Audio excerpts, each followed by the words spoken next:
¿Qué está empezando? Vladimir Vladimirovich, me gustaría comenzar expresando mi agradecimiento. El 8 de mayo usted firmó un decreto otorgando al Sindicato Ruso de Industriales y Empresarios una alta distinción estatal, la Orden al Mérito Laboral. Este año la RSPP celebra su 35º aniversario y sin duda nos complace saber que usted y el Estado ruso valoran altamente la contribución de la principal asociación empresarial, la Asociación Nacional de Empleadores de Rusia, la RSPP. Y me gustaría, Vladimir Vladimirovich, contarle cómo estamos trabajando en el cumplimiento de las instrucciones que usted dio en el marco del Congreso de la RSPP. El 26 de marzo se celebró el Congreso y le entregamos una serie de nuestras propuestas. Sobre ellas usted dio instrucciones. Y ante todo, me gustaría informar sobre cómo estamos trabajando en la modernización del Instituto del Defensor de los Derechos de los Empresarios. En esa reunión a finales de marzo, usted nos indicó que la modernización de este instituto es necesaria. Y además, la opción más eficaz, la opción óptima aquí, es transferir las funciones del defensor de un nivel puramente estatal a un nivel, digamos, de un instituto público estatal. Y junto con la administración del presidente, junto con la comunidad empresarial, llevamos a cabo una serie de consultas y preparamos los cambios correspondientes en la ley sobre los defensores de los derechos de los empresarios. ¿Proponen crear una ONG autónoma ante la Oficina del Defensor? Sí, aquí está el esquema según el cual proponemos avanzar. Es decir, el instituto no es puramente público, sino público estatal, ya que consideramos que el Estado debe participar en las actividades de esta organización autónoma sin fines de lucro como fundador. También siguen siendo fundadores las principales asociaciones empresariales, además de la RSPP, la Cámara de Comercio e Industria, de Lovaya Rosilla y Opora Rossi. Actualmente esta organización autónoma sin fines de lucro está funcionando. Esto se muestra en la segunda diapositiva como una estructura que en gran medida asegura el trabajo con las solicitudes de los empresarios. Además, en todos nuestros órganos de seguridad, incluida la Fiscalía General, se han adoptado reglamentos para trabajar con estas solicitudes. Así que las quejas sobre una presión excesiva por parte de las fuerzas del orden se consideran en el aparato central. Luego se remiten a aquellos contra quienes en realidad se presentan las quejas. Consideramos que se podría examinar la cuestión de transferir las funciones del aparato de las estructuras que atienden al comisionado, pero el propio comisionado, en nuestra opinión, debería, presidir de manera permanente el Consejo de Supervisión de esta organización sin fines de lucro. Y sí, Vladimir Vladimirovich, usted da su consentimiento de principio a este esquema. Como ya mencioné, hemos trabajado estrechamente en estas cuestiones con la administración del presidente, con Anton Eduardovich Vain, con Maxim Stanislavovich Oreshkin y con Larisa Igorevna Gracheva. Hemos preparado las modificaciones correspondientes en la legislación. Además de la ley sobre los comisionados, tal vez haya que hacer algunas correcciones puntuales y breves y modificar un par de otras leyes. Por ejemplo, actualmente la financiación se realiza a través de la Cámara Pública. Se podría gestionar directamente a través de la Administración de Asuntos. Y de igual manera, nos gustaría que, si la posición del comisionado no es estatal, entonces habrá que suavizar un poco algunas formulaciones de la ley. En particular, actualmente el comisionado tiene el derecho de suspender durante 6 meses las decisiones de los órganos de poder municipales. Al mismo tiempo, el comisionado presenta una solicitud ante el tribunal para anular determinadas decisiones. Pero creemos que este derecho se puede congelar por ahora. Sin ser un órgano estatal, este derecho no debería existir. ¿Consideraron que eso sería excesivo? Sí, y por supuesto sería correcto aprobar esta ley lo antes posible. ¿Por qué? Porque, en primer lugar, después de que Boris Yurievich Titov se fue a otro trabajo, ahora es representante especial del presidente para el desarrollo sostenible y las relaciones con organizaciones internacionales en este ámbito. Como se dice, tenemos una vacante desde hace bastante tiempo y dado que todas las partes interesadas en mantener y aumentar la eficacia de esta institución están de acuerdo con esta estructura, por supuesto, si ustedes presentaran las leyes correspondientes, podrían ser aprobadas rápidamente. Quiero decir en este sentido que estoy de acuerdo. Hagámoslo. Gracias. Sobre otros encargos. Vladimir Vladimirovich, hemos discutido este tema con usted más de una vez, incluso en marzo, y hemos planteado esta cuestión, la cuestión de los plazos de prescripción para las transacciones de privatización. Quisiera agradecerle su apoyo al proyecto de ley en este ámbito. También cuenta con el apoyo del Gobierno. Aquí trabajamos estrechamente con el Ministerio de Desarrollo Económico y con el Consejo Presidencial para la codificación de la legislación civil. La Dirección Jurídica Estatal también apoyó esta propuesta, pero sin su apoyo personal creo que aún podríamos haber estado mucho tiempo acordando las formulaciones. Y el hecho de que ahora la ley esté pasando por las etapas de aprobación en la Duma estatal y que incluso pueda ser adoptada en el Foro Económico Internacional de San Petersburgo, eso también sería una buena señal. Como ya le hemos informado en más de una ocasión, esta ley no cierra las posibilidades para que los órganos de seguridad, el sistema judicial, luchen contra empresarios deshonestos, contra quienes implementaron esquemas de corrupción y similares. En esos casos no puede haber plazos de prescripción. Sin embargo, las propias transacciones de privatización y la aplicación a ellas de las normas del Código Civil, en mi opinión, pueden proporcionar cierta estabilidad al tráfico comercial que tanto necesitamos en condiciones, lamentablemente, de incertidumbre global. Otro tema está relacionado con el aumento del estatus de las asociaciones de empleadores. Estamos en contra de que se establezca en la ley la obligatoriedad de la afiliación de empleadores concretos a las asociaciones, pero consideramos que las normas que existen en la legislación vigente, y estas normas se refieren a los conceptos de organizaciones económicamente y socialmente significativas, y los criterios allí son bastante claros, son 4,000 o más empleados, ingresos, ciertos activos y así sucesivamente. Y según nuestras estimaciones, alrededor de 600 de las mayores empresas cumplen con este criterio.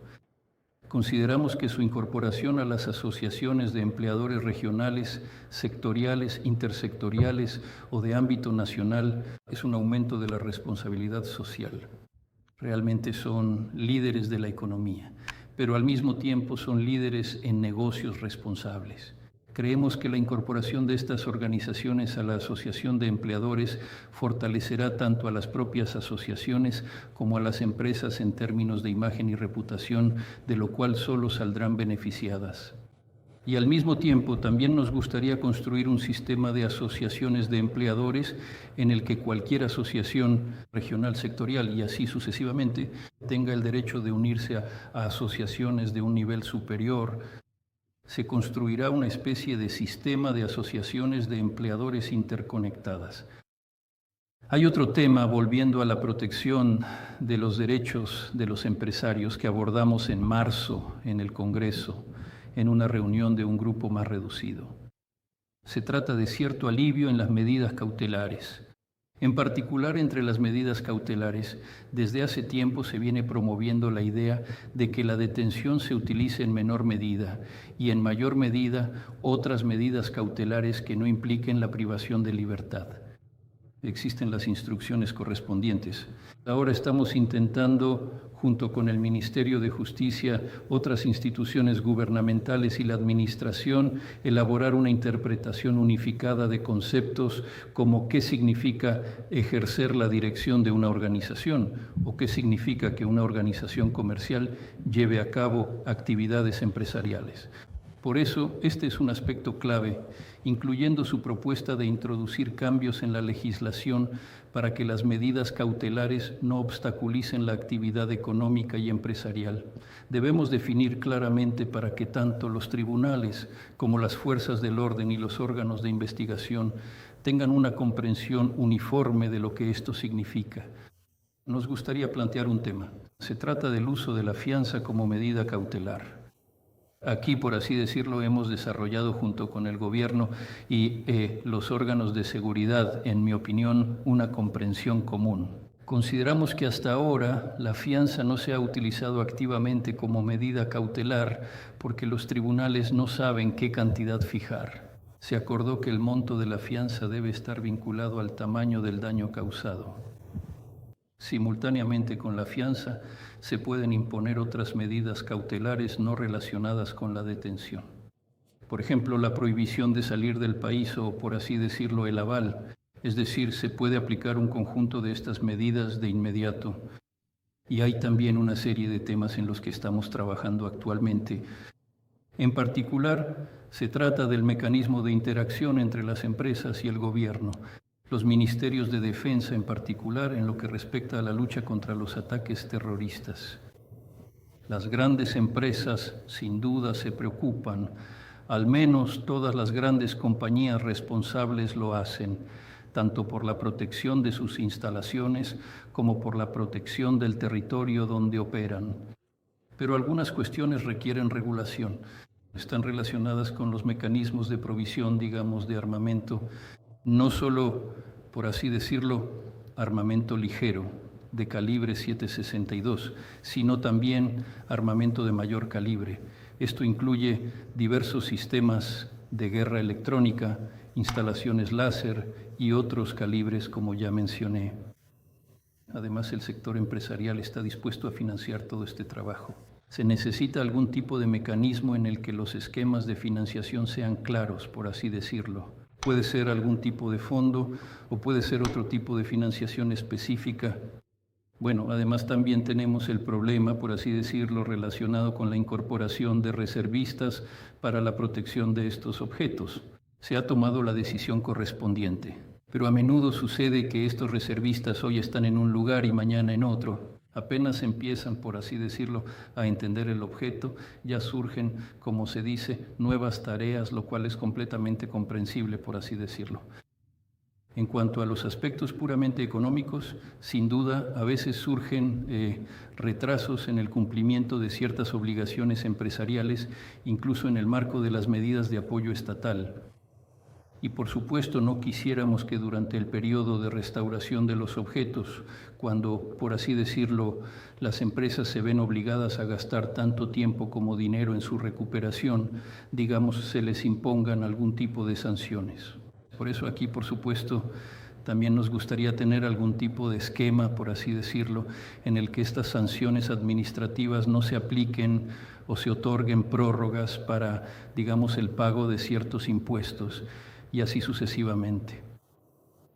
Y también trabajamos con los objetos del patrimonio cultural. Es un tema que hemos abordado no solo en el Congreso, sino también en otras plataformas. Aquí hemos creado una comisión especial para la protección de monumentos del patrimonio cultural.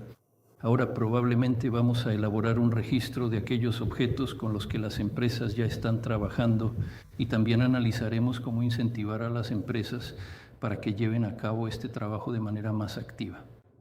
Por supuesto, allí también hay algunos aspectos regulatorios que hemos identificado y que nos gustaría discutir ante todo con el gobierno. En particular, es necesario considerar las obligaciones de restauración según el grado de deterioro del objeto. Si no queda nada más que los cimientos, es una situación. Si se trata solo de la reparación de la fachada y los interiores, es otra opción. Muchas de nuestras empresas intentan, a través de la conservación de los objetos del patrimonio cultural, hacer que el territorio donde están presentes sea atractivo, no solo para los residentes, para que no se vayan, sino también para el desarrollo del turismo en la región y así sucesivamente.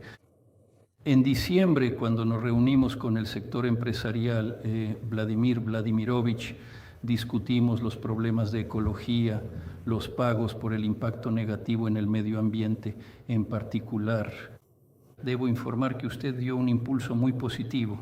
Ahora, junto con el Ministerio de Recursos Naturales, estamos finalizando el trabajo sobre la posible corrección de las decisiones normativas y los cronogramas de estos pagos. Bueno, para resumir, en general me gustaría decir que es una tecnología muy buena. Cuando discutimos directamente con usted ciertos temas, usted da instrucciones y en muchos de estos encargos avanzamos bastante rápido y los llevamos ya sea a decisiones legislativas o a decisiones del gobierno. Y quisiera, por así decirlo, agradecer también a su administración que mantiene el pulso, controla estos encargos y sinceramente la oficina de control, por así decirlo, aquí no permite, como se dice, que los organismos correspondientes se relajen. Por esto un agradecimiento especial para ellos. Gracias a usted por su constante implicación en la problemática y por el apoyo al negocio, así como por el fomento de la actividad inversora y empresarial. Para nosotros esto es muy valioso. Alexander Nikolevich, continuaremos el trabajo conjunto para perfeccionar la base contractual y legal, así como las condiciones administrativas para la actividad empresarial en Rusia. También le agradezco todo lo que se ha hecho en el último tiempo. Espero que sus propuestas para seguir mejorando la labor del defensor del pueblo en la protección de los derechos de la comunidad empresarial también se implementen en un futuro próximo y resulten beneficiosas. Y en cuanto a la cuestión que hemos estado discutiendo durante varios años, a saber, el establecimiento de un plazo de prescripción para ciertas transacciones, incluidas las de privatización, quisiera decir lo siguiente. Solo hay un tipo de infracción, un tipo de delito al que no se aplican y en mi opinión no deben aplicarse los principios de prescripción. Se trata de los crímenes contra la humanidad. En todos los demás casos, el plazo de prescripción es necesario. En general, este plazo de prescripción es una institución que está destinada a proteger los intereses del Estado y de la sociedad. Pero si no se aplica en absoluto, esto entra en contradicción con los intereses del Estado y de la sociedad. Por eso, aquí simplemente es necesario regular estos asuntos de manera oportuna y adecuada. Y trataré de hacer todo lo posible para que todas estas decisiones se tomen en el plazo más breve posible. Gracias. Gracias.